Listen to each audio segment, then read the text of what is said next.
the power base is still very much with limited partners, and they're increasingly demanding. And I think that's a good thing. It's good for Navis because we're quite a transparent and well-structured firm, and I think we can help them to get all the visibility they need.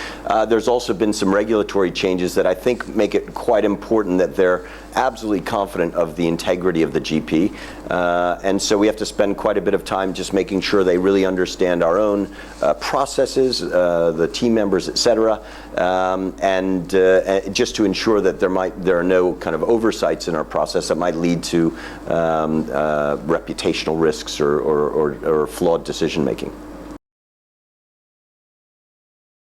They want to know everything about the GP. Really, there's nothing that is off limits. When we started the firm 16 years ago, LPs, it was a bit of a black box. They wanted to get to know you as perhaps the person that they would interface with. Today, they really want to meet all management. They want to go through all investments, good and bad. They want to understand your processes. They want to understand the regulatory regimes of the different markets in which we invest, et cetera. So it's a far more thorough and robust due diligence that they undertake today than they did, and it's just gradually been increasing.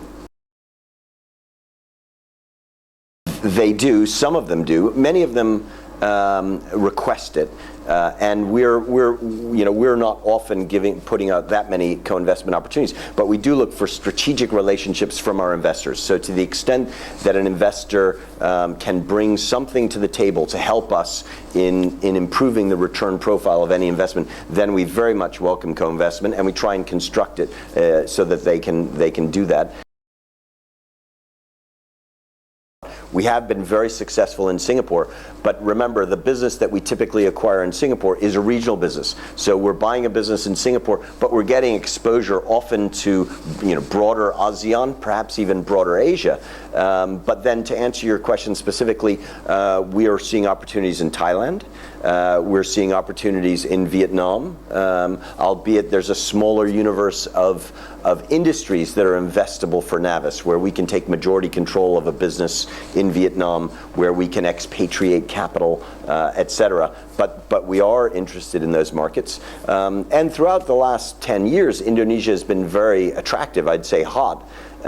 We've been kind of underweight Indonesia as a direct opportunity, but we're always trying to get indirect exposure to that market. So back to this Singaporean holding company or regional business, it might have assets in Indonesia, it might sell its products in Indonesia, and that's a way we're getting probably lower risk and lower cost exposure to what we think is a very exciting market.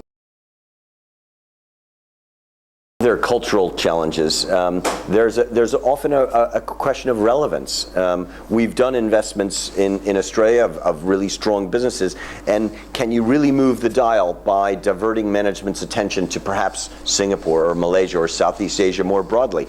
You have to ask yourself the question, is this worth it? Is it worth it in terms of being able to inflect up perhaps growth and financial performance, bottom line performance? That's a question. And is it worth it in terms of making the business more relevant to a likely acquirer of that business? In some industries, the acquirer might say, I just want to buy an Australian business. And in that case, you're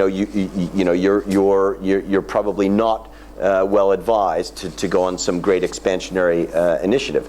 More often, though, we see that a successful execution across multiple geographies makes a business more relevant perhaps to a global player. So if we can put together something that is really Australasia, so Australia plus parts of Asia, they'll get both the benefits of the mature Australian market, but also the growth of the emerging or developing economies of Asia.